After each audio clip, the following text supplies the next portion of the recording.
And I am resident of Collinwood for YouTube, Joel Sates, joined by Melissa Gallagher, my buddy Butch Rosenbalm, my buddy Patrick McCray. We are here to talk Melissa's favorite movie, Looker. Looker. When did you first watch this, Melissa? Well, first of all, it's an honor to be here. I'm so honored, Joel.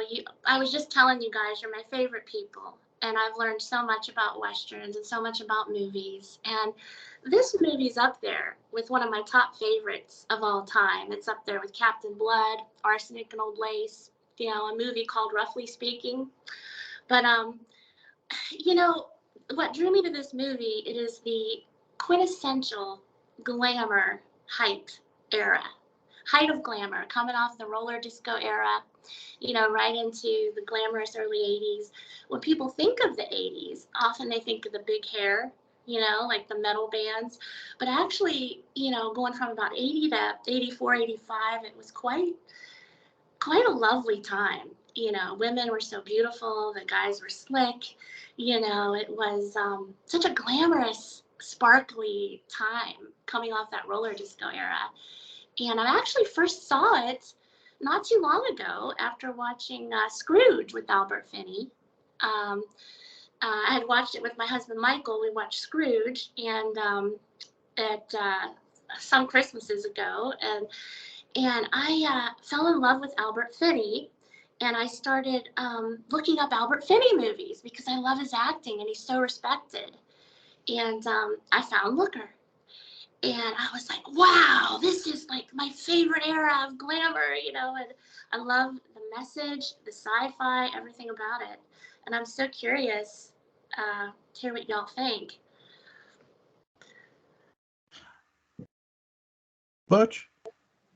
I've saw bits and pieces of this over the years. This is actually the first time I've sat down and watched it from A to Z. And I agree with everything that Melissa just said. I grew up in the 70s and 80s. Women were never more attractive than they were in the 80s. That's not to say women aren't attractive now. Yes, dear. But yeah, the first part of this, I was just like, yeah. And Albert Finney, I'd forgotten how much I liked him. I think the first thing I remember seeing him was Wolfen, and he does a good job here, and I really enjoyed it. I mean, again, pretty much everything Melissa said there, I had planned to say. Early 80s, it's got that, it's got that vibe, got that feel, and it's fun to watch. It was a really special time. And Joel, yes, there's a Halloween connection that I'm going to talk about, but I want to get yours and Patrick's first impression of this first. Patrick, what's your impression of this movie? Not enough buttered bean. Not enough buttered bean. There never Butterbean the wrestler. It's one of the great Brian James movies. It's where he has hair and he doesn't look quite as much like he just wandered away from a special class. I think his name's Brian James. He's that's the first replicant to be killed in Blade Runner the very next year. Yeah, but he's got fabulous coiffed hair and a Joel Crothers type mustache, and it helps a little bit. Yeah, when he came on, I first thought, my God, is that Todd Christensen? He was he played for the Los Angeles Raiders way back when. He looked very similar. Well, you know what's amazing? Tomorrow, there is a Philadelphia Eagle in this movie, Tim Rossovich. Tomorrow, the Eagles are in the Super Bowl playing the Chiefs. The hell? See, it's just destiny. What do you think, Jules? Okay, now wait a minute. Okay. Sure, ask Jewel. I'm not even in this at this point. I know, I'm not the host, and I'm like, what'd you think? I'm taking over your job, Joel. Am I even on? You are. We can see Seriously, you. We can see you. Do you see me at all? We see you. Yeah. Can you hear me? Yes.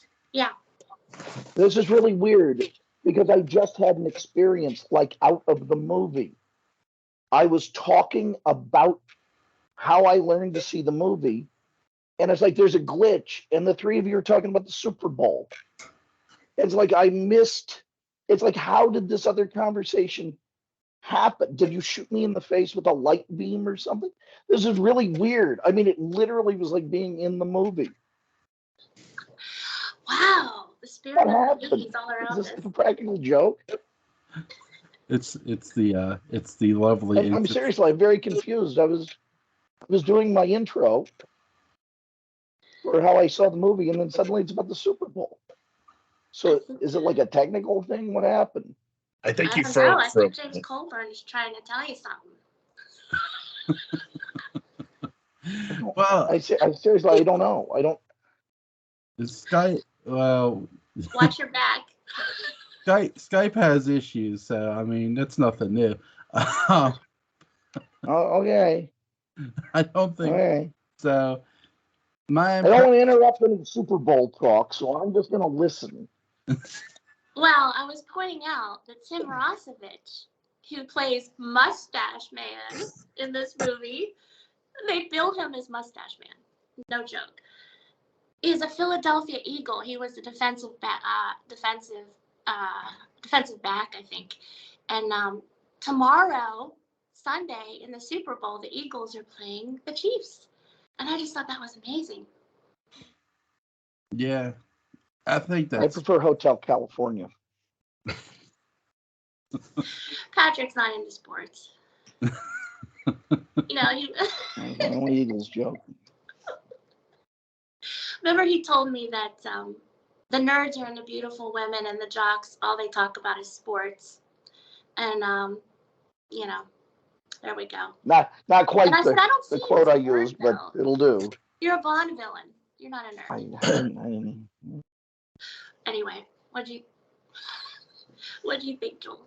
I think it's a very interesting movie. Here you have, and there's another Halloween little tidbit too. Here's a doctor who becomes obsessed why his patients are being killed, and sort of in a way looking for why it's happening. And it's really, really cool to see that, because you also have these beautiful women who are in the realization of, in horror, there's the biggest misconception of horror that women are treated as dumbed down, or they're just dumb blondes or dumb bimbos. And that's never been the case for me as a fan. And in this True, they're redheads too. But in this movie, I love what the before the one woman gets killed, she knows, she realizes that, hey, I'm next. Yeah. And it's so dark and yet so good. I really love how the James Coburn is a really good actor. I do wish his villain would have been a little more sinister in this. But I do get why, because he's friends with the doctor. He doesn't want the doctor hurt at first. Yeah. Doesn't want suspicion. Yep, really, really good though. Well, James Colburn talked. Well, I mean, he's caught in a trap. James Coburn's character is literally caught in a trap, and he can't get out. Mm-hmm. Yeah. Well, James Colburn and but those Patrick, are the suspicious minds that we're dealing with. James Colburn said they didn't utilize me in this movie like I should have been. It's online if you look it up. He says that. I found the quote. Did you? I found the quote. Same. Yeah. He was a little mad. Yeah. He said the best parts were on the cutting floor, and they had Albert Finney running around and a security guard. And that should have been. They didn't utilize me because he was our man Flint way back in the day, and. I know, Patrick, you said, well, he got arthritis. Should have been an I ape don't suit. think he's going to happily retire into grandpappy mode. This guy's, and he was he thought he should have been utilized more. So it's interesting that you say that, Joel, because, he's associated with action and he's physical, even though he may have had some issues. He's known for that. And he wanted to be in this more. So it's pretty interesting. I think for more of a horror aspect, that James Coburn's character should have been directing Larry. I love it when a lead character is named Larry, because we got a Larry with us. That he asked Larry to make all the models look like him. And the models are horrified that they all have to look like James Coburn. They get their teeth replaced, these massive horse teeth, like a donkey necklace. He's great in Snow Dogs. And Snow Dogs. he is, but do you want Terry Wells?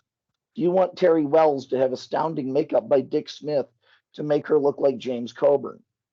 Because I think that's the movie Coburn wanted to make. Who would James Coburn play on Dark Shadows? Who would he play?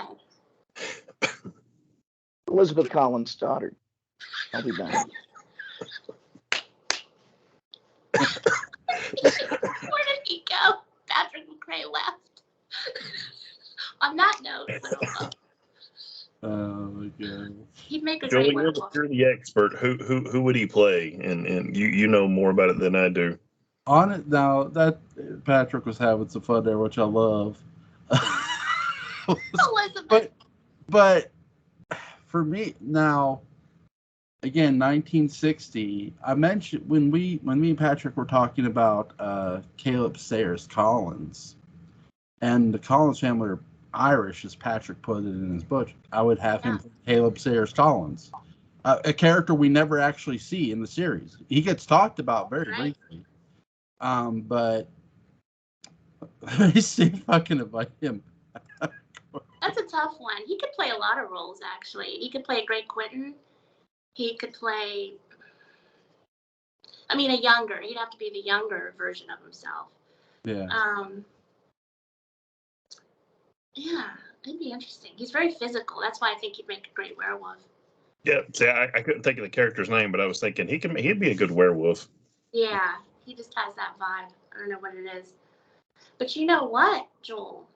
This movie, and I have my little notes here, if you see me looking down, little things I want to talk about, but this movie was released the same day that Halloween 2, the same day in the theaters that Halloween 2 was released. Cool.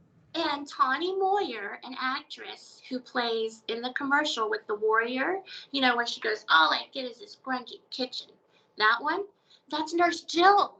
That is Nurse Jill in Halloween 2. So her and her manager had a big year here. This was a big day for her. Both her movies were premiering the same day. And Patrick, this night, I recall you saying, can you hear me, Patrick? Can he hear me? I can hear you. I can't see anything. Skype has done something yet even more Skype fascinating. Needs punished. Skype needs the gun, the ray gun, the light gun. Yeah, anyway, I don't know. But Patrick, you were saying that October 30th, 1981, that night you watched the original Halloween on TV. I remember you talking about the orange seats and Donald Pleasance. So this movie was released with Halloween 2, and then at night on network television, they showed the original Halloween to create excitement for this release. So I remember October I was 30th, there. 81. Yeah. That's pretty interesting, the tie-in with Halloween. I thought Joel would like that. And you're saying that's when Looker opened? That's when Looker opened with Halloween 2, the exact same day, October 30th, 1981. Okay. Great Halloween tie-in. Okay. That's for Joel. For some reason I thought it was a summer release. October. But I guess it wasn't. No, October 30th, 1981. I know all the kids. We used to have arguments in the playground, and they were like the cool kids and the not cool kids. And the cool kids all said that an arthritic James Coburn could beat up Michael Myers. And then there were disagreements about that. And like all the kids in my neighborhood had the James Coburn masks that Halloween. And you didn't know if he was going to come around a corner and scan you and put you into a commercial and then like stun you with a light gun and kill you. It was a very elaborate plan. Michael Myers is a little more straightforward, but it was something that it spoke to something almost Jungian in us and profoundly shook us. And I'm shaken to this day, but not stirred.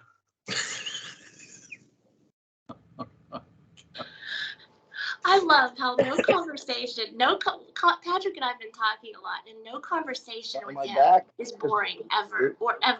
It's nonstop fun. How do you guys? I mean, this is like it's nonstop fun. I'll tell you a story. When I first met Patrick, we were in a gaming group together, and we'd be, situation happening, and I would think of something I thought would be funny to say. This was after jail. What? That was after jail. Well, we don't talk about that. But I would think of something. We were in the same pod. Remember, we were in the same pod, and we made, well, never mind. But we made whiskey. We had the weirdest source of yeast. You'll never believe it. Okay, Butch, you were saying. I was saying, I would come up with something I thought was funny or witty, and about the time I come up with it, he was saying it. And he actually added another little twist. And for a while, I didn't like him because it's like, damn it, he keeps coming up with my lines. And then I just learned to appreciate it. But his great minds think alike. Joel, how did you meet Patrick? I met by reading the daybook. It was a good story. There was a very distinctive. Jewel, you wear Chuck Taylors. And I remember I was in Pennsylvania at this bus stop. I was in the men's room, and this just Chuck Taylor shoe came under the stall and tapped me. And as it turns out, it was just an accident because Joel's a big guy. I misread it. The police were involved. Everything got straightened out. But God, that was something. And then later, after all the litigation, we discovered we both like Dark Shadows. I think I made like a Charles Dawson comment, and he said, "Oh, Dark Shadows," and there we were. But we had been bitter enemies in a legal sense over that. There was a matter of a half-eaten taco that got involved in the whole thing, and that really was a problem. Now, Jewel asked me to be on it. He was reading my book illegally, I might add, and my lawyers are still going to be in touch with you about that. But yeah, he's reading my book wonderfully on YouTube, and he asked me to be on the show. Joel, I love that you're keeping Dark Shadows. You're one of the special people keeping Dark Shadows alive. I love that. I'm currently still reading the Dark Shadows Daybook about, which is the new. I know. It's great. Listen, we all love Dark Shadows. Me, Patrick. Yes. And there's a lot of DS fans. I think the best thing about Dark Shadows when you watch it, here's a show that when I watched it in syndication, and you could realize when you're watching a show, this was ahead of its time. And it was really captivating. It was must-see TV, even for me, watching it in syndication. Here's what's weird. Here's the funny thing. When I was watching this, you'd have wrestling on in prime time, and WWE was going through the Attitude Era. Dark Shadows is as entertaining as that Attitude Era was because it fit. It really did. Yeah, wrestling used to be in Pittsburgh. Wrestling was advertised because I used to live in Finleyville, Pennsylvania. I bet you know where that is, South Park. And anyway, wrestling was advertised during Dark Shadows. Do y'all remember that?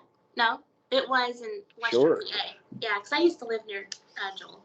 We don't know each other, but I used to live in the area. If we actually did get arrested in Unitown, none of us would be sitting here. You live in the most beautiful place in the world. To include him, Butch has one of the great Dark Shadows pieces of memorabilia. You have it in your home nearby. You have that very personalized Catherine Lee Scott autograph. Really? Oh, I'm so jealous. It's lovingly inscribed just to him. You should see this. It's lovingly inscribed to Butch. She's a big fan. Oh, and he's retrieving it. Either that or he just fled. Since we have a female guest, I actually wore pants tonight. Okay. Because we have a female guest, I didn't. Let's see there. Now he's frozen. Yeah. Oh, no, there it is. See, now let's get that closer. Wow. Get that closer, Butch, so we can Wow. see the beautifully inscribed, personalized autograph. My goodness, that's beautiful. Very nice. That is It's really really Do you nice. see what it is? I really appreciate the sticky note to Where emphasize. I wrote Butch's Names. name over mine and put it on, Oh, gave it good. to him for Christmas. You gotta get one for Joel now. You gotta get one for Joel. He needs one. I would do Yeah, it the same Catherine. way. It'd be written to me, and I would just put a sticky note with "to Jewel" misspelled and send that to him. That would be. Just put Julie. Just put my wife's name. That'll cover it. And Joel and Julie. Aw. it's close enough. But what's your So favorite? Looker. What's your favorite part in Looker, Melissa? Well, that opening sequence with the song and Terry Wells, who's not the greatest actress, but she's the 1981 Playmate of the Year, which is a world I come from. I used to work for Playboy. And although I never met her, I did meet a couple people that are in her shoot. And I had the honor of being the Playboy.com Girl of the Week without ever taking a single thread of clothing off, which had never been done before. This was in 2009. But so I used to work for Playboy, and so that's another reason this movie means a lot to me. It has Playmates in it.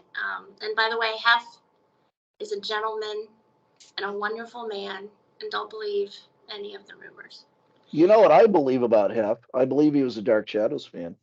Oh, he was. We used to talk about Frankenstein, Universal Monsters, and he had all the Dark Shadows, all the episodes on tape. He had them all. He loved it. Yep. But anyway, the opening sequence is my favorite part with Terry Wells and Teddy's Teddy. Teddy the puppy, and thank God he didn't go over the edge. And also I love the music in this. Problem, but he didn't go over the edge. You're right. Betty Ford cleaned him right up. But I'm very worried about Teddy's psychological trauma. I wish that they would have addressed that in the movie, and Susan Day adopted the puppy. Like Susan Day adopted Teddy. That would have been cool. But that opening sequence, but what do you guys think about this scene? That Tina, do you remember the one that came in the office to Albert Finney crying? Her death scene, that stunt where she falls on the car, bam! That affected me, and that was an incredible, best stunt since the opening of Moonraker. Best stunt ever. Do you remember that part? I do remember. I do. It was supposed to be a unicycle. Yeah. And so part of this movie, you talk about how everything's CGI now. And Michael Crichton really was, had addressed this early on. And speaking of CGI, you don't have stuntmen like you used to back in 81. Like the Tina, whoever was portraying Tina, the stunt girl. I don't know if it was the actress herself and she was a stunt It was Hal Needham. It was Hal Needham, who just happened to be dressed like her that day and wandered by to say hi to Michael Crichton. And he said, "Hey, can I do a stunt for you?" They were dressed exactly alike. Wow, Hal was a notorious transvestite, of course. Good for them. Things you learn. He and Bert were very happy together. The opening sequence, what about you guys? That whole opening sequence, I love, up to, Lisa's death. Not Tina, but Lisa's, Terry Wells' death. Who Michael Crichton dated the girl in the beginning. Terry Wells, by the way. That's why she's probably in this. Did he? I wonder. I hate to ask this, but did Crichton and Wells ever go out on double dates with Peter Bogdanovich and Dorothy Stratton? Wouldn't that have been nice? That I don't know. That would have been surreal. No, because they really did. I mean, that's what I'm saying. No, I'm serious. I'm just saying, looking at it from 2023, looking back at that, it would almost be surreal. Yeah. I got a whole other story about that. But what's y'all's favorite scene in this? What did you think of the opening, Butch? We'll start with you. It was. I agree. I enjoyed it. Like I said in my mission statement there, that the beginning is I think the best part of it. I just enjoyed it. And I agree. Again, I agree with Commercial. that song. Just it Song's fit, good. and it's just like I was like, I'm being transported back to the early '80s, and this time I got to enjoy it and wasn't at home and had to be in bed by 9 o'clock. What about the girl falling off the balcony and onto the car? What did you think, Butch? If you watch that real quick, you'll see her hit, and then like I noticed like the lower in her butt and her legs, she starts kind of falling backwards off of the car. And it was just Her like, legs go up by her ears. that Yeah, was it's that was a amazing. serious stunt. Yeah. That was a dangerous stunt. Yeah. In the original screenplay, she survived the car falling on the car fine, and then she just slipped off the hood, and that's what killed her. No, I'm just kidding. That's horrible. That's horrible. That It didn't is. happen. I also It's would not fiction. intercut. It's okay. I would not intercut this with another great falling sequence, which is Craig Wasson at the beginning of Ghost Story. Do you remember that? If you intercut these, just put in a few frames, it would be a horrible, confusing. What surgery was she going to Albert Finney for in the that's a wackier movie. Then you throw in Catherine Ann Moss in Matrix 2, where she's shooting the guns and she's falling down the building in slow motion. You put all three of those together, Yeah. and I don't want Craig Watson shooting when he's falling off that they're building. seeing like an airplane. One of them's falling, going, looking at their watch, going, and keep falling. By the way, I got sort of somehow technologically royally rogered a little. I got a lot to say about this movie. I'll just say that. I mean, I got lots of trenchant insights. I had to bring notes. I have so much to say. I know. Well, There's so much to say about this. One interesting thing is the Michael Crichton thing, how he is predicting so much with CGI and the deep fake, as Patrick calls it. When he did Jurassic Park, he was one of the first to really publicly in a big forum talk about DNA testing. And I mean, because you had movies before that, like Basic Instinct, a great movie, Silence of the Lambs, great movie, that dealt with crime scenes and DNA. But Michael Crichton brought that to the forefront, and we didn't start using DNA for crimes until the OJ trial. So he even predicted DNA testing would come, and surely it did with the OJ trial just a few years later. So I found that that he's foretelling all these things, CGI, people staring at their phones and not, being with one another. Like the whole thing I was talking about with stuntmen. It's all done with CGI now and special effects. We don't have like Fall Guy. Fall Guy. What another great 80s show. Oh Lee my gosh. Majors would be Automan now. Yeah. You would combine them. Yeah, I mean, so it really is, and it's scary too as an actor, and my other acting friends, all that they can do is CGI now. And I hope I don't see a day when, actors are out of work. And I mean, I think we'll always have hero worship. People will always want a hero and somebody to look up to, but I hope that the problem doesn't get out of control like this. I mean, Hollywood is, if anything, not a charity, and they love expediency. And in my experience, they don't always treat people really very well, No. unless you're very, very rare strata. And I could very easily see a day where an AI program is able to animate a mesh model of an actor that with a voice sampled from that actor, and they don't even need to map it on someone, map it on a stunt performer. They're just going to run it through. They're just going. I mean, I use this. What is this? Is it DAZ? Is that the program? Anyway, I've been working with this animation program, and it's eerie. It's eerie how something that you download for free does these amazing puppets. And if Hollywood thinks they can save some money and some time, if they could get an Avengers sequel out in a month, The money it could you'd very save. well happen.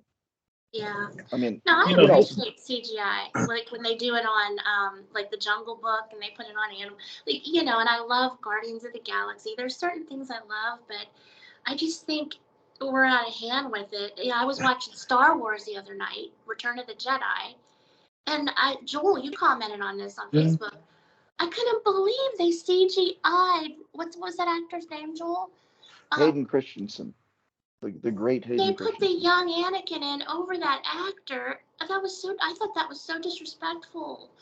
I mean, Not only was it disrespectful, it made no sense. I no. guess that was like when he stopped. The Star Wars apologists will come in and say, "Oh, well, that's when he stopped being Anakin, so he's frozen that way." when you That's fell. just dumb.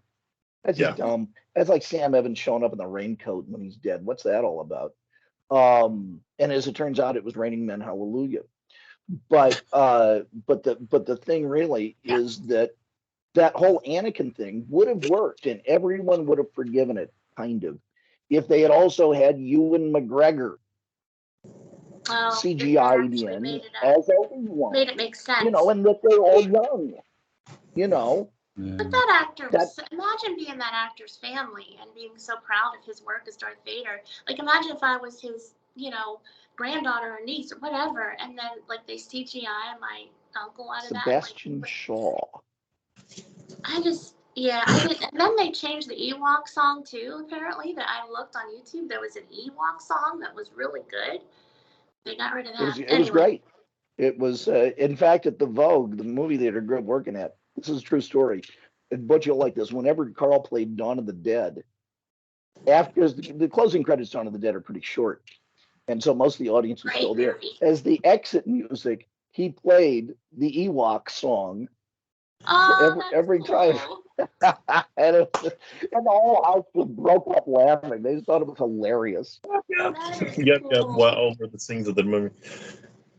I want to throw something in that we've kind of, you two have kind of hinted around at, but I was thinking about one of the deals with the Looker program in the movie.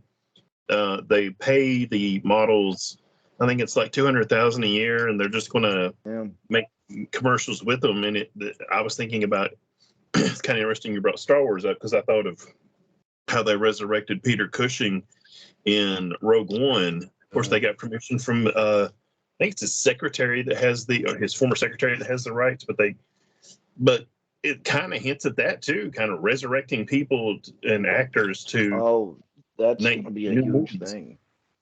I can tell you one place where I predict in 10 years, there is going to be some sort of special streaming presentation where you're going to be able to, I swear to God, you're going to be able to select any Bond movies you want, and you're going to be able to put in the Bond that you want into that film. They will map the face, they will synthesize the voice, sample the voice, and it will be indistinguishable. You're right. Virtual reality is so part of this theme that Michael Crichton was touching on, that, it's scary because it's starting to grow.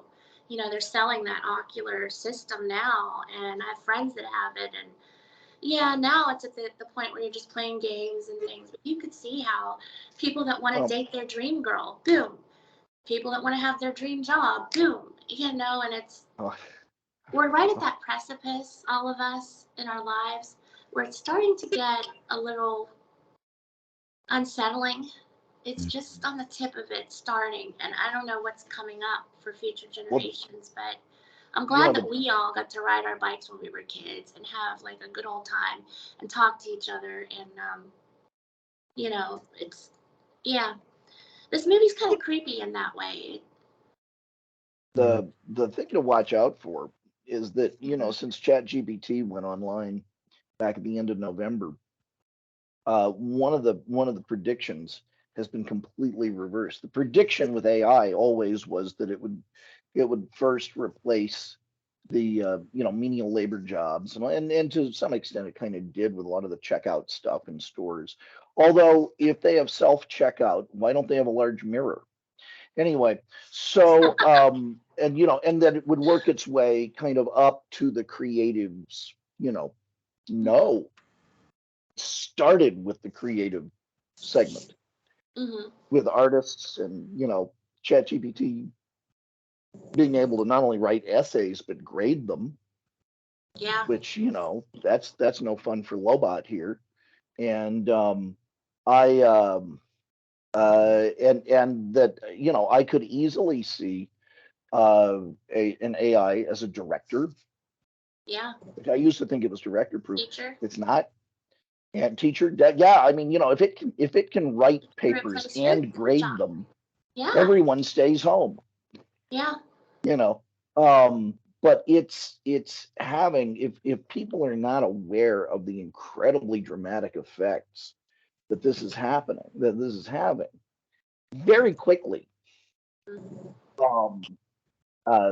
2024, I predict, is going to look very different in a lot of ways we don't expect from 2023 because of this.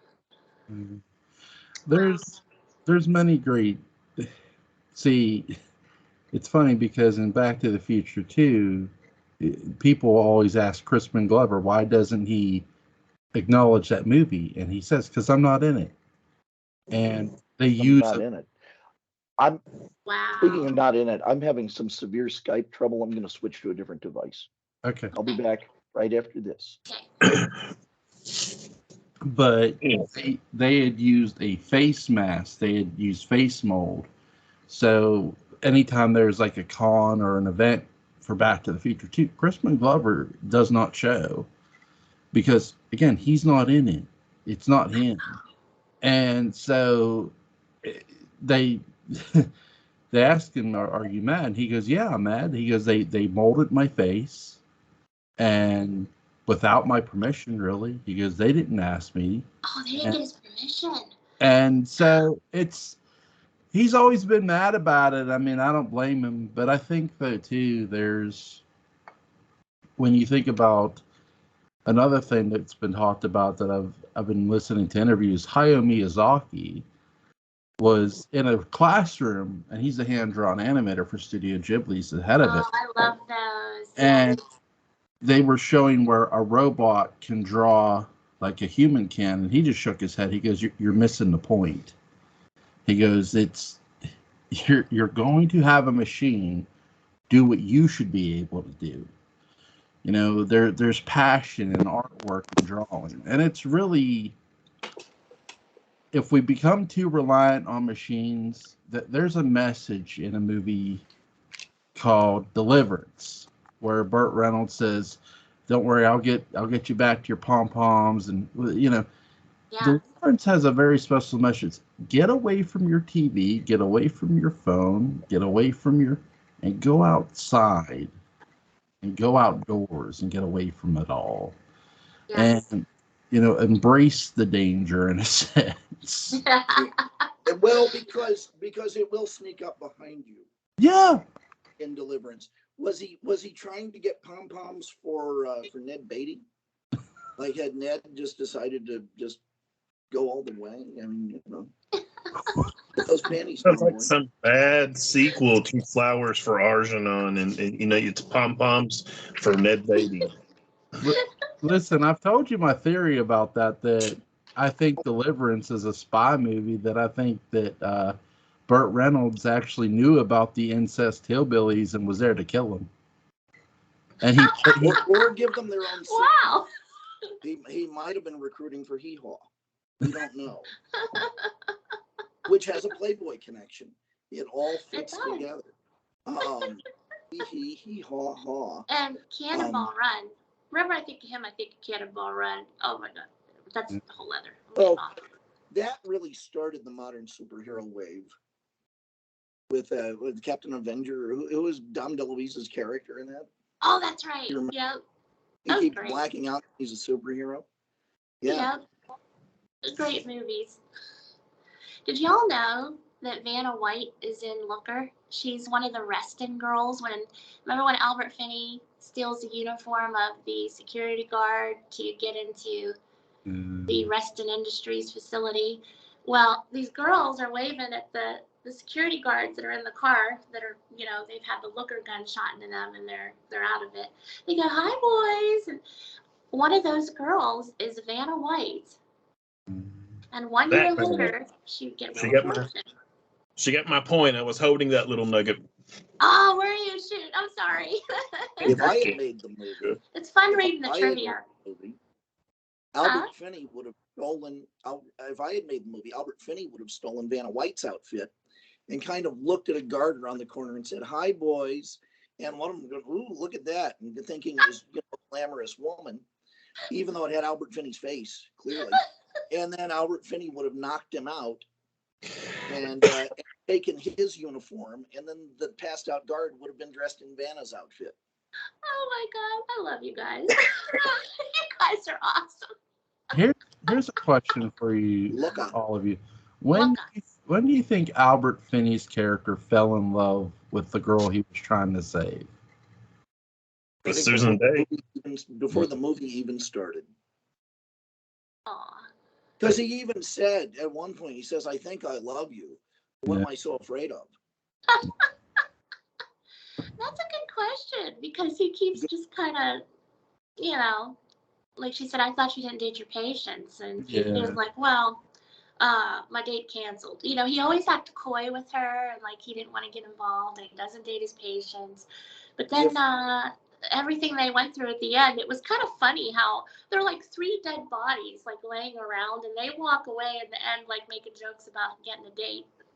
It's like a Bond movie. But yeah, I think just everything he had been through with her, and I think he saw her as someone to rescue because he was really looking out for her with all this going on. And I think that kind of, it was almost like the Florence Nightingale thing, maybe, like where he was like protecting her, not nursing her back to health, but protecting her from all this. And she is also, the other characters, the other models are a little kind of self-absorbed, right?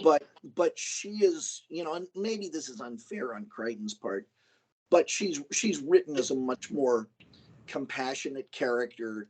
She has more of a sense of humor. She's more aware. They're having more of a conversation. So I mean, the deck is really stacked in her favor.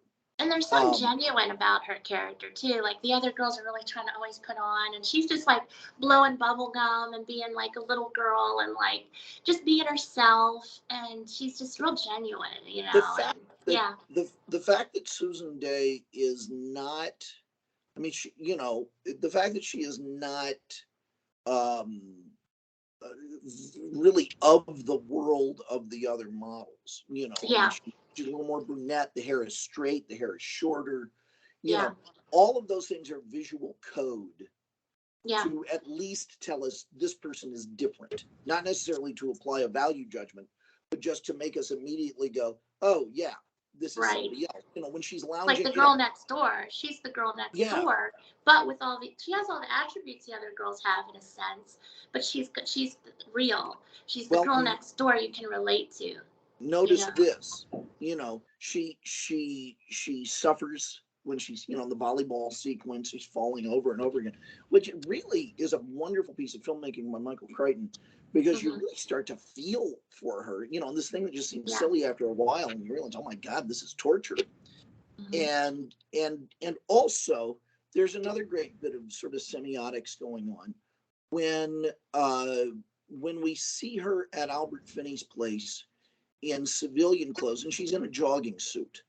She's in a utilitarian, loose-fitting, casual jogging suit, whereas the other women are always in some teddy or some sort of, I don't mean the skinned dog stretch. I mean, like a teddy or something. And I mean, the one place where I won't say the one place, but one of the places where the movie is a little, I mean, it doesn't bother me, but is a little sexist, is where these other women are constantly, in just one form of lingerie or another, just in their own homes. And I remember this sequence where the one woman absolutely must change clothes before she's going to die. It's like, Yeah. oh, I've got to get out of this outfit. Oh yeah. And She goes and back to get her that's bag. not a moment that would fly today at all. I mean, maybe Carol O'Connor could get away with it, but nobody else. Yeah, I agree with that, but in a way, we're so politically correct now. I kind of miss some of that, like, because now it's like we don't even have Allie Landry as the Dorito girl anymore. We don't have Spuds McKenzie with the girls around him anymore because people get offended, and I understand that, and I'm compassionate towards that.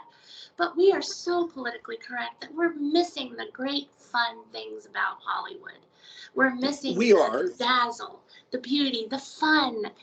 Guys being able to fantasize that, hey, that's the girl next to me at the bar, and we're losing that, and it's real sad, that because everybody's so worried about being politically correct, and that's kind of a bummer about now. Now, in other ways, it's good, but in some ways, I think it's taken a little too far. Yeah. It is. I think the thing that for me would have rescued that sequence just a little bit is. I was about to say if she'd been wearing even less, but no, seriously. I have girlfriends that walk around in little stuff though. We do it. Yeah, but not around me. But the thing is that if there had just been some slightly greater plot-oriented reason for her, it was the moment where, like, I can deal with Terry Wells hanging around her. That's fine. It's when the other must undress. That's common. For her murder. It's like, what has Gerard Stiles given you, a new outfit to put on before he killed you, like he did with the kids?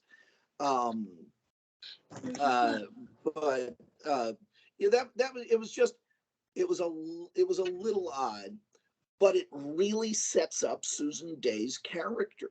Right. To be, because she makes her all the more girl next door. She is literally the most objectified character in the movie. Literally. I mean, she is turned into an object. We see the process and all of that.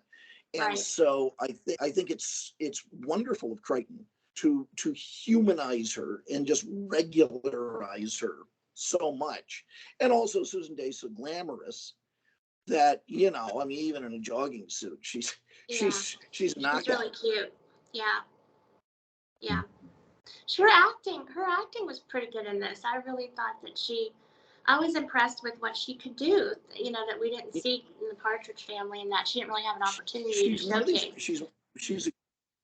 She's a great actress. Yeah. And I'm glad she had LA Law because she was able to pay the bills, but I still she won a Golden Globe, I think, for that.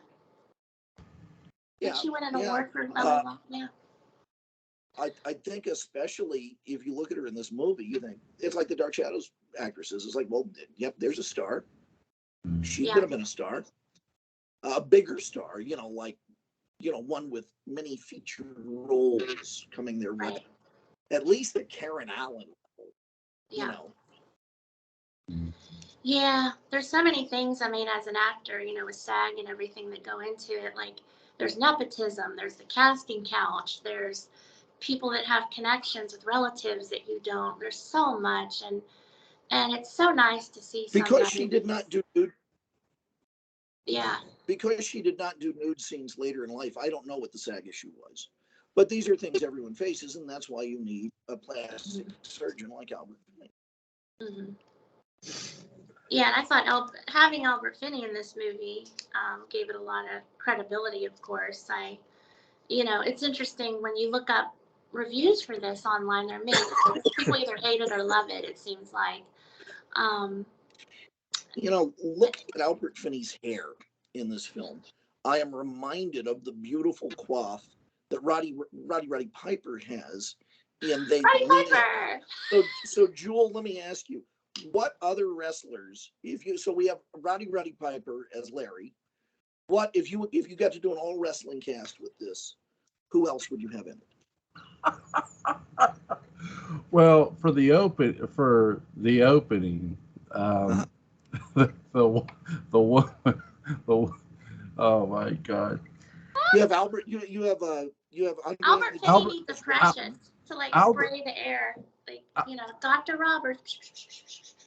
Albert Finney would be played by Bobby the Brain Heenan. That's what I thought. You know, Good. wrestling manager. But That's good. for the opening woman, again, for those who haven't watched wrestling, you might not know this name, but the name would be Alundra Blaze, Medusa, or the Oh. Yes. very, very beautiful woman, very athletic, and she could fit the part. Now, for Susan Day's character, oh, what's her name? She was in wrestling. Her name was Stacy Keibler. I know remember Stacy. Stacy. Legs. Yeah. Those legs. Yeah. I'll be one of her elves any day. I bet you loved her, Patrick. He's a leg man. I bet he loved her. She had him. She had the yams. But for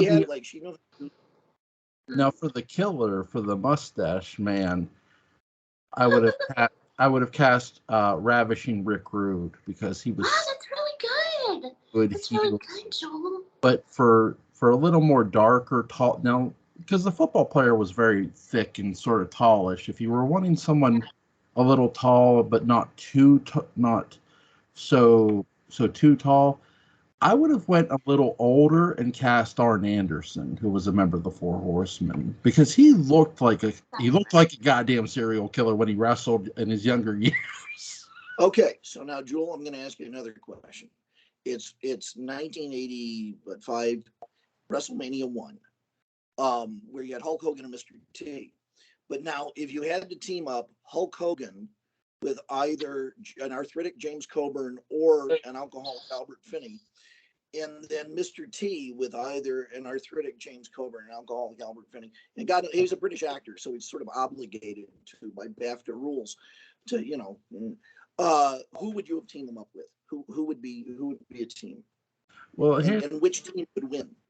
Okay, if I'm teaming Hulk Hogan up with, it's gonna be Albert Finney. If I'm teaming Piper up with anybody, it's James Coburn. No. But who's Mr. T? Because Mr. T had the thing where he did this, on talk shows. Remember? It's Mr. T.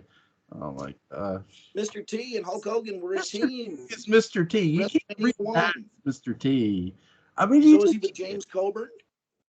I mean, I can't put somebody in just Mr. T's spot from this movie. He's wrestling with Mr. T. Oh, he's wrestling with against the other team. Yeah. Oh. This is an exam question that I give routinely in classes. I wrote an entire D20 role-playing game based on this idea. You get to play four characters: Mr. T, Hulk Hogan, and arthritic James Coburn, or a slightly sauced Albert Finney. I would put. I'm going to take James Coburn. Wow. To work with Mr. T. Yes. Against. Okay. Yeah. All right. I can. Because listen, if you watch, don't have big teeth. If you watch James Coburn, even in his later years, he's very athletic, and he was very athletic throughout his career. Go watch him in an episode of Murder, She Wrote, where he's moving at a very fast pace, and he's actually the killer in that episode. He must have been on a lot of like cortisone or something. I'm serious, because this is very serious. He really hurt himself in the action movies he made in the 60s and the westerns he did in the 70s. I read an interview where he just said he was in agony almost all the time. It was very sad. I mean, we're lucky to get the James Coburn performances that we did. So I really want to see that episode of Murder, She Wrote, because I think he might have gotten a little better. What was the thing he got the Oscar for? You remember? He almost got the Oscar. He's beaten by Robin Williams, I think, for Good Will Hunting. But he was up for something. It was like his last big role. Wow. Wasn't Snow Dogs. He's great in that. No, I'm just kidding. But it was a cool thing. I wish I could remember it. It was one of those things where it's like, you know, the guy's going to die soon, and you're just hoping they do the right thing, like with Peter Sellers being there. And instead, Butch, do you have your phone? Can you look it up? That's what I'm looking at. I knew Keep that's talking. what Butch would be doing. But the Oscars really, you know, they screw up, and it's that one last time, you know, that they have the opportunity to really do the right That's a thing. shame. He deserves It is. It happened to Peter Sellers. I think they gave it to Dustin Hoffman for Kramer versus Kramer. And, you know, it's just the two performances aren't comparable. A lot of people think it's one of the things that killed Peter Sellers. Well, it's the same thing happened to Burt Reynolds with Boogie Nights. You know, I think Robin Williams got that. I think that might have been the problem, but Robin Williams. Seems like at that stage they just want respect for their craft, and then when they don't get it, it's like they go and it's real sad. You know, it is. You know, a role I would have loved to have seen James Coburn play, but if they would have made the movie in the 80s and he would have been, or if he were alive today and in his prime, a role he would be Tootsie. For. Tootsie. No. Gambit from X-Men, because he fit the very style of that character. Oh, yeah. Joel is really good at casting. You gotta be a casting director, Joel. No, I'm perfect being You are. You're perfectly happy just talking about Dark Shadows. I don't blame you. Joel, you would have fun crushing people's dreams. That's what a casting director does. You know, taking bribes and crushing dreams. Gee, how did Christian Slater wind up in Star Trek VI, cast by Mary Jo Slater? We'll never know. Okay, Joel, who would be since you cast an X-Men, who is the perfect Colossus? And then I'll tell you why you're wrong and who it is. Danny DeVito. Oh my God, Colossus. That's so rough because now I could pick any era, right? Yeah. Who would I put as Colossus? The right before he did Predator, Arnold Schwarzenegger. Ooh. I say Dan Blocker. Dan who? Dan Blocker from Bonanza. He played Haas. Oh, from Bonanza. Okay, I know what you mean. Dan Blocker, the big guy from Bonanza. Yeah, he was big. Walker. Dan Walker. Look at Clint 30 Howard? Dozen. Okay. Would you say Clint Howard? No, very close. Clint Walker. He in Dirty Dozen. What's his character? Oh, Clint Walker. Posey. Yep, Posey. Lee Marvin's pushing him, and he's just cut. I remember the first or second time I saw Dirty Dozen, I'm like, geez, there's Colossus. There is Colossus. He looked at me. Clint Walker's an amazing man. I don't know how. I just. What about Dolph Lundgren? Yeah, Lundgren would be okay. But here's the thing, though. Clint Walker would have made a great Superman. Oh, yeah. Oh, yeah. I always saw Dolph Lundgren as Sabretooth. Yeah. Oh, that's good. No, see, they miscast Punisher because let's be fair. The book Death Wish came out before the comic book of Punisher, so they took the character of Paul Kersey, Charles Bronson's character, and created Punisher out of it. Well, then you've also got Mac Bolan, the Executioner. Yeah. Who's y'all's favorite action star? Like, would it be Charles Brosnan, Seagal? Would it be Chuck Norris? Would it be Bruce Lee? Like, who's y'all's favorite action star? Oh.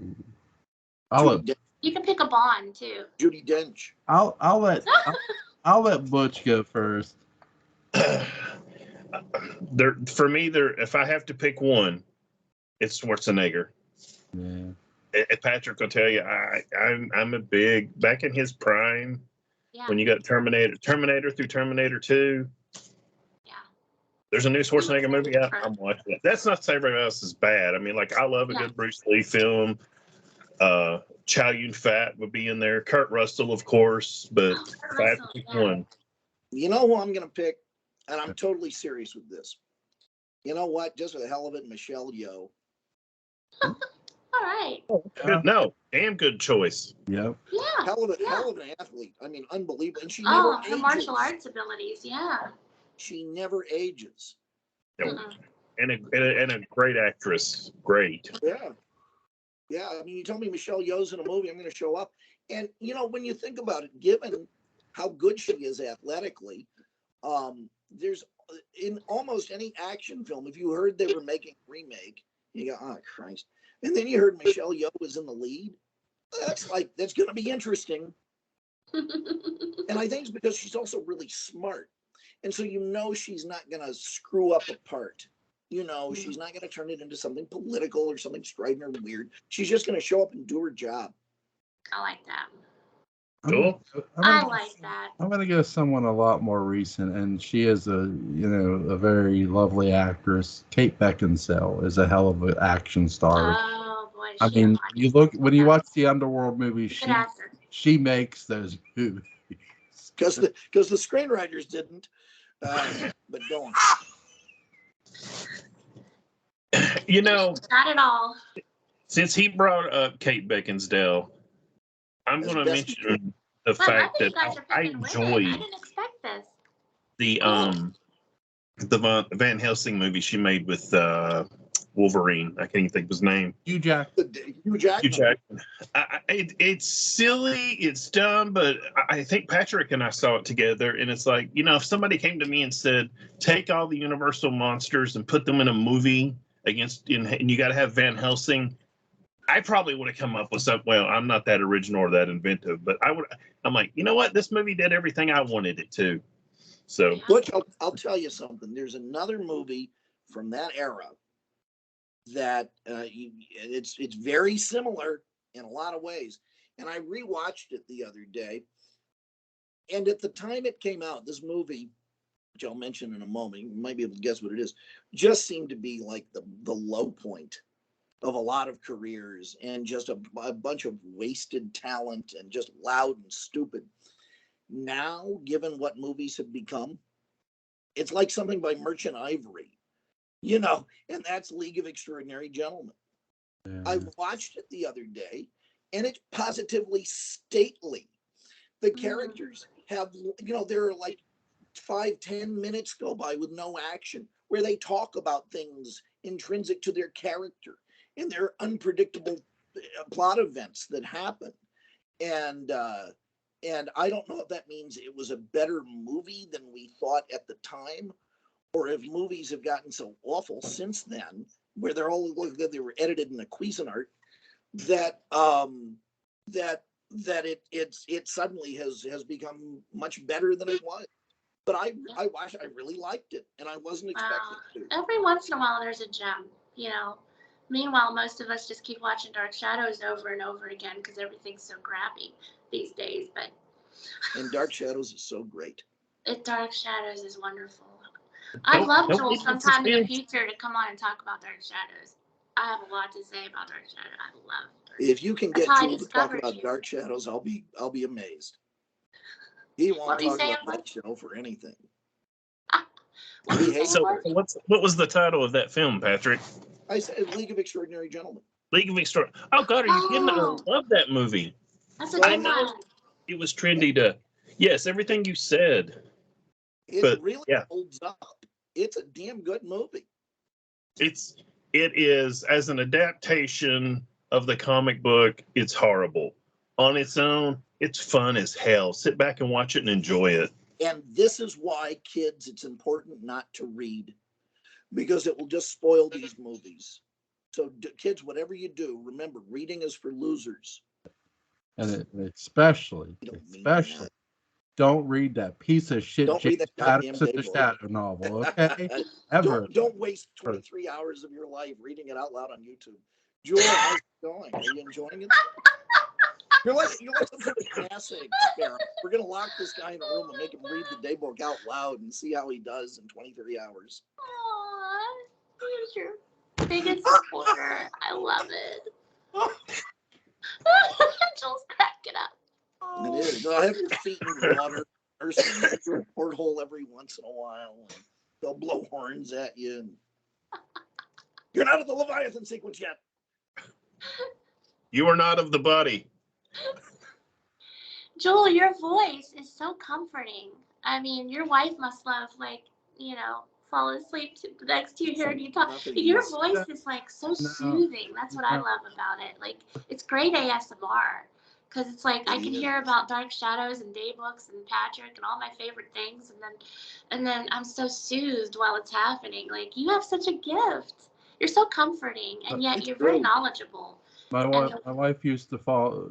My wife used to fall when we were just dating. Julie used to fall asleep on the phone listening to me talk, but that was years ago. But the movie Looker is really good. I really enjoyed watching this. Since we're going back, since somebody's got to. You take the subject, quick. Back in. No, we gotta talk about. Listen, break's over, guys. He's like, this video is about the Looker. We're everywhere. Listen, you guys wanted to talk about Looker. If you guys want to just have, about your. If you guys want to have a free for all one day, just hit me up. Butch knows this. Patrick knows this. Melissa's gonna know this. If you guys just want to have a free for all podcast, we can all get together anytime and do this. Joel, you're already in one. For that. You're already in one. The call is coming from inside the house, Joel. The call's coming from somewhere. I don't know where. I really enjoyed this movie. I love the beach scenes where the ray gun is shot at him. It's very creepy. Yeah, it has very great suspense, and the movie is never dull. It's never, there are movies where you watch it and it slows down. It's like, oh, come on, hurry along. No, this movie's not one of them. It's very nicely paced, and the suspense is always there because there's always these little tidbits. The guy's missing pen, the cop looking at Albert Finney's character's cufflinks. It's really, really good stuff. It is a very good cufflink movie, and we do a whole thing on that. But no, Joel, everything you say is right always. And the thing about this movie that's so interesting is I feel like Michael Crichton had like 2 or 3 different ideas for movies, and he just kind of put them together. It's like, well, I got my scanning movie, and I've got my manipulation of the media movie, and then I got this idea of this cool ray gun that stops time. Yeah, this is the first time stop story, really. Yeah. And that he just said, to hell with it. I'm just going to put them all together and see what happens. And I love that about it because there is a rambunctiousness to this film in the best sense.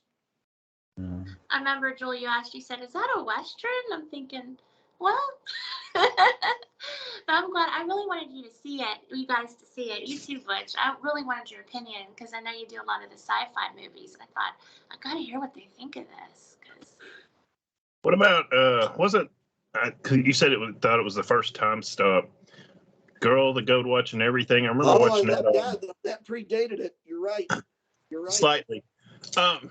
You know what? I enjoyed this, and thank you, Melissa, for suggesting it because I probably wouldn't have watched it.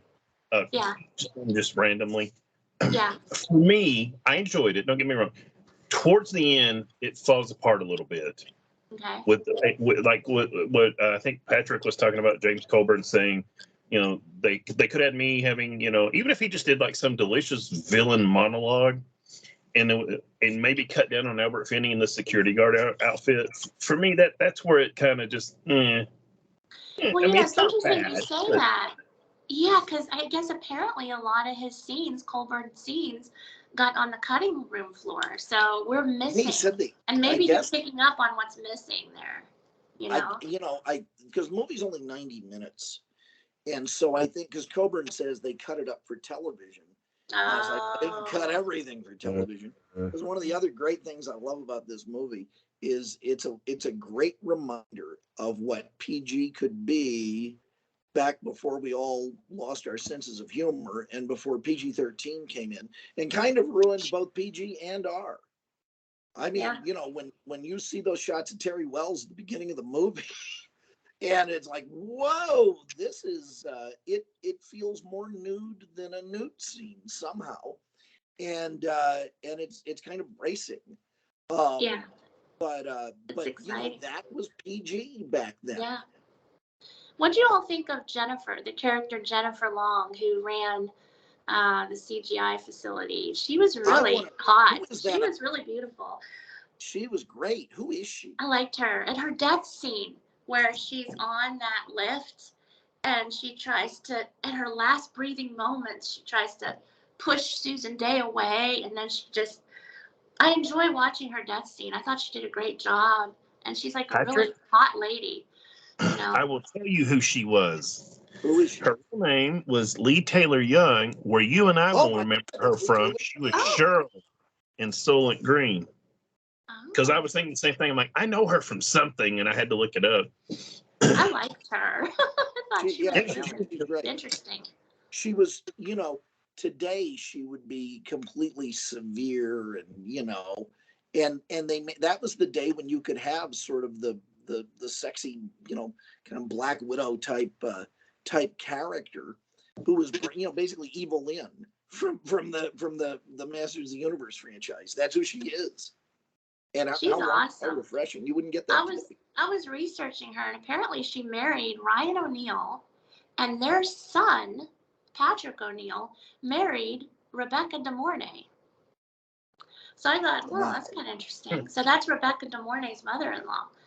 But I thought she did a great acting job, and I thought she was beautiful and statuesque and beautiful face. I mean, to me, she was just as pretty as the Looka girls. I thought she did a great job. I was impressed with that death scene.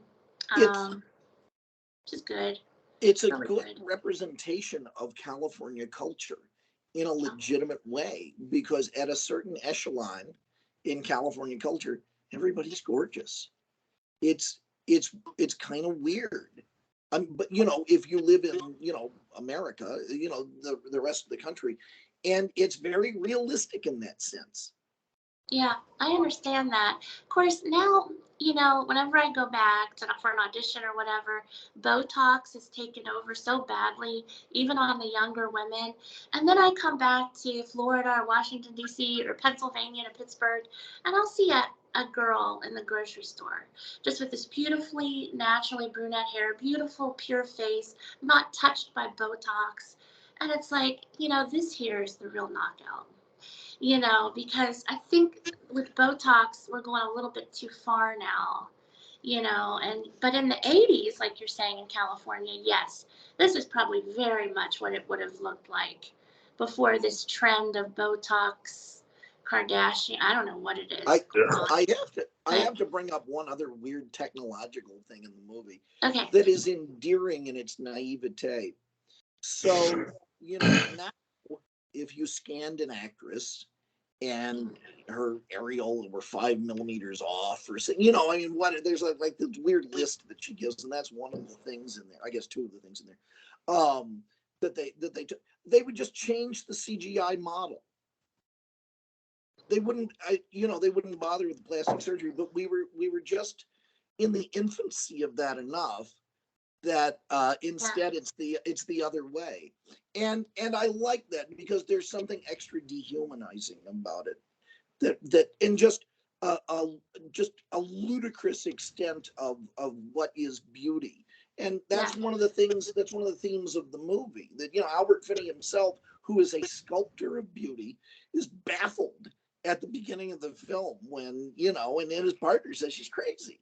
Yeah. And because the list is so strange. So ridiculous. Yeah. Yeah. I love how, it's further suggested that he's an artist in a sense when he wants Vivaldi playing as he does his artwork. It's just, oh my, to be in Santa Barbara or Los Angeles in about like 1981. Oh my gosh. That would have been great. You would have been on a set. You would have been on a set designed by Cy Tomashoff, strangely enough, who I think designed the sets for Santa Barbara as well as Dark Shadows. Wow. I've got a Jewel question for everybody. Later in the film, once the magic, I'm sorry, not magic gun, when the time stopping gun, not time, God. Anyway, you know what I'm talking about. Yeah. The light When gun. they The looker. showed That is it, the A looker. looker gun. the look gun, A when they looker showed gun. the effect, it didn't work for me. And I thought what they should have done is, and then just have a flash, and that's it. You never see the ray, if you will, coming out. I thought that was a mistake. What do you all think? I think it's made even more ridiculous by the fact that they give light a sound effect. Never thought of that, but you're It's that right. Why does light have a sound effect? Yeah. Yeah, it's like this is the most silent weapon ever. But that's, I guess I they love it recorded when, in outer Albert space where Finney there's kicks that guy in the wind. balls. Like, what? I didn't expect Albert Finney to just like kick him in the balls, you know, when he was fighting him. I thought that was Well, hilarious. you hadn't seen him after the fourth Boilermaker. Joel, I'll What'd put you you think? into the volcano, pal. When I watched this, and I watched I think honestly the reason, and again, this is just my opinion, the reason the gun gives off a sound, an effect, is because it can only fool. What's the old adage with the magician? The hand is quicker than the eye. Well, you can only fool the mind so much.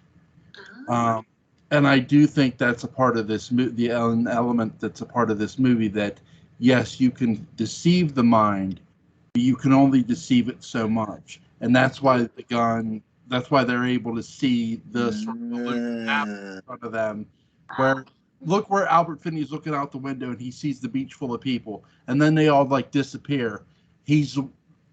That's a real key scene in his house. Yeah. And when he opens the fridge, there's a reason and before all that, he hides the card that he took, the security card for the company. Yeah. Again, I know the explanation's weird, but that's what I'll go with. I think for the audience too, watching, you know, that sound like lets us know what a shock it was to the character. Almost like sure. we're hearing the shock, you know. But Yes. But I see what you're Yeah, saying. I mean, realistically, it doesn't make sense, but the suspension of well, belief, I and suppose, so it's a different situation. So. this is the reason why I bring it up. A, it's just kind of fun, you know, it's like typical nerdy, nitpicky thing. But also because Right. Michael Crichton's science is generally very good. Yeah. You know, I mean, he is, you know, he's an MD. He knows his science. And so I'm sure he had a moment of, I kind of feel guilty doing this, but okay, we got to do it.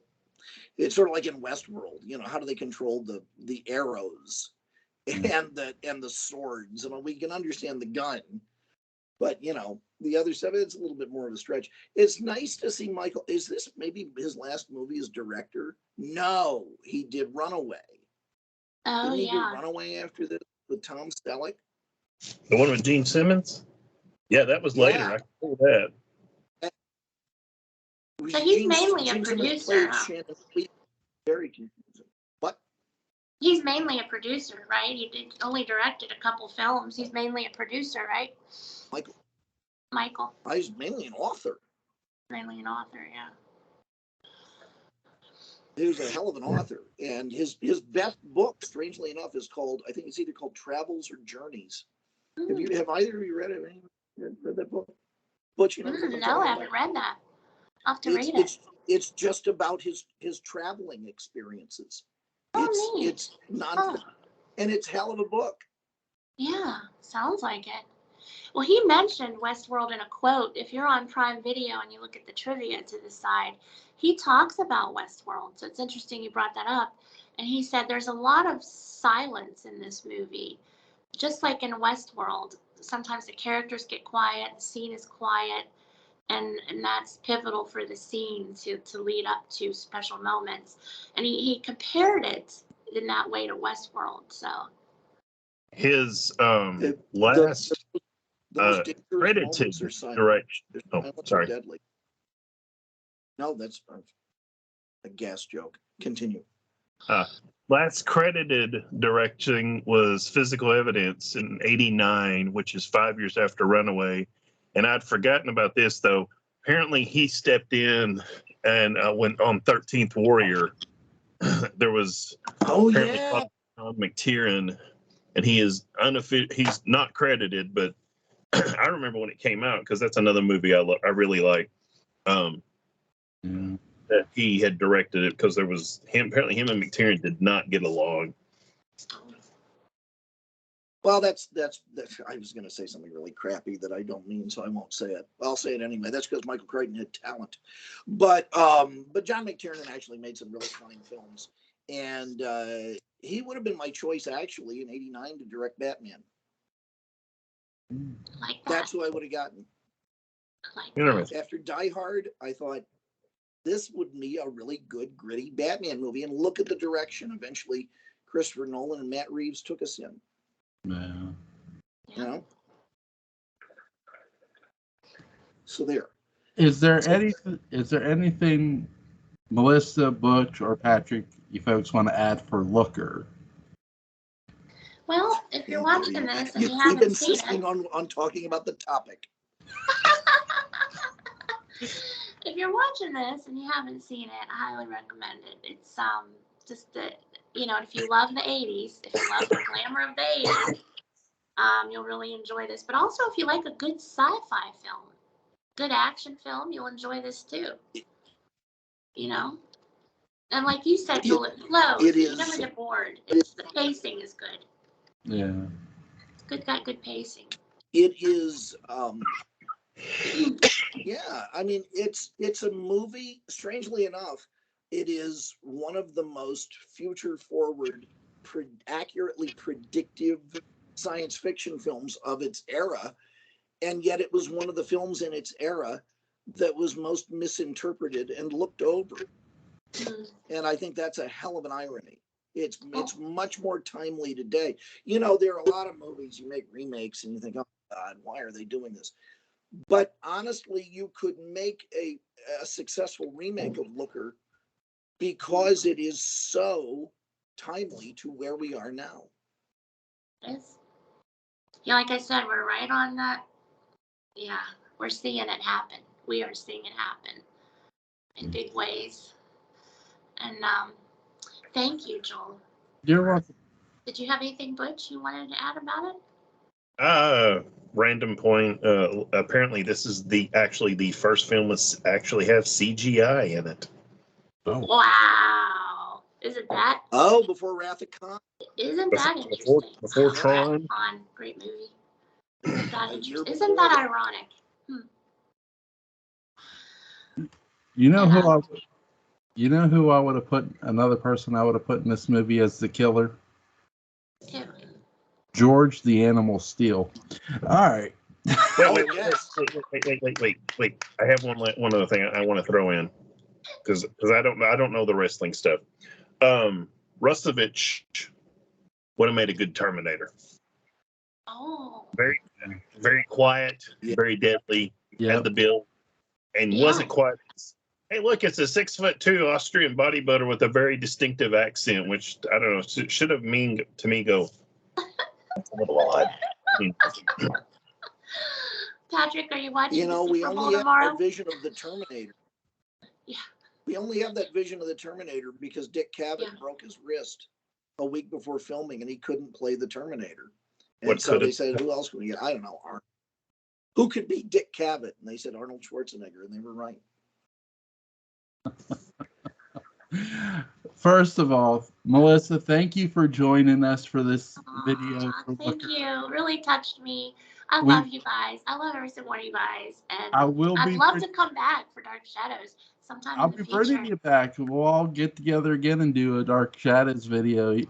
And I'm looking for Kristen and Kara too. They haven't been on in a while. I love them. I know. You know what would be good, Jewel?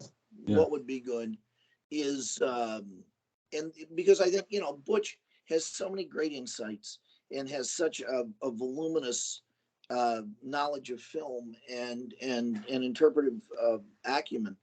I know you've done House of Dark Shadows before. Yes. But that would be, because, Butch is not as familiar with Dark Shadows, maybe because he just doesn't have a spare 450 hours of his life to fritter away on it. But if we did House of Dark Shadows and we brought Melissa and Butch in, because that's an encapsulated thing, and it has weird kind of Hammer Amicus vibes, but in a very American sense. And I'd be really curious to get Butch's take on that. Here's what we'll do. What will we do? I'll see if Christine and Kara are available, and the six of us. Wow. How's that if I can get them on? Wow. That'd be cool. Wow. That'd be cool. Is That's great. is that available anywhere streaming for free? Yeah, I mean, you can. I have it. It's on disc. You can come over and watch it here. We can work that out. Okay. I have it on DVD. So It's next Rob Zombie's favorite horror movie. Next Saturday, House of Dark Shadows. It's going to be a fun time. Ooh. So, Do it. Melissa, are you down for House of Dark Shadows? I would love it. Oh, yeah, you made me the happiest girl in the world tonight. All right. So, for Melissa Gallagher, Butch Rosenbalm, Patrick McCray, first of all, thank you. You've all been great. You've all been fabulous. Thank you. Oh, Jewel, thank you. you are. You're the fabulous one. But all of you have a great night. You too. Bye. Bye, guys. You're the best. Yeah. Thank you, Jewel. Bye. Thank you. Bye.